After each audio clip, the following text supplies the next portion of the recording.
kai surutanka da haukanka da bambadancinka ka gama, ko in ce kuka gama.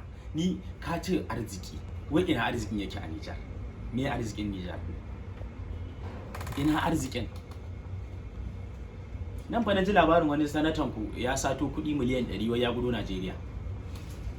Wai miliyan 100 ya gudo Najeriya. Uwarsa zai da ita?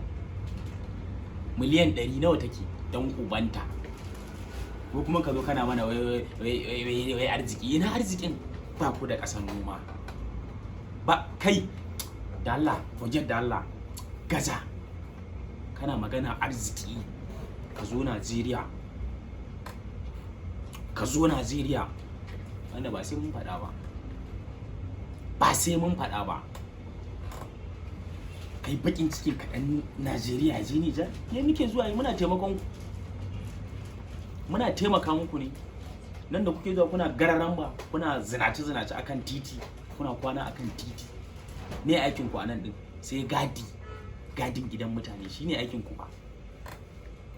Ba wai muna muku gori bare ko dan wani abu. Saboda magana da ka fito ka faɗa. Ko in ce maganganun da ka fito kana yi.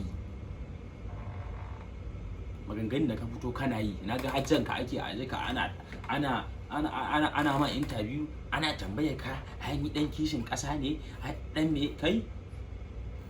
Da kai da kishin ƙasar wai magana ma ta gaba wai ba sahabin da aka halitta a Najeriya saboda dan jahilai ne kai. Dai ba sahabin da aka yi a Najeriya, ba annabin da ya sauko a Nijar burin uwarka. Duk da kai wannan magana ni na ma uzuri. Kuma wallahi mu Nijar din mu gida ce a wajen mu. Gida ce a wajen mu, za mu shigo Nijar din dan uban babanka. Ko in ce dan uban babanku kai da wanda kuka yi zagi. Dan ni ba zan yi jam'u na zagi Nijar gaba ɗaya ba. Ba zan yi jam'u na zagi Nijar gaba ɗaya ba saboda ina da abokai a Nijar, ina da iyaye ma a Nijar, ina da malamai a Nijar. Na san mutuncin manya. Ba zan zagi manya ba. Amma kai tunda kana mana tambadadde ne kai, ka zagi iyayenmu, ka zagi kowa na Najeriya da manyan malamanmu da shehunanmu da shugabanninmu, baka cire kowa ba. To mu mun cire.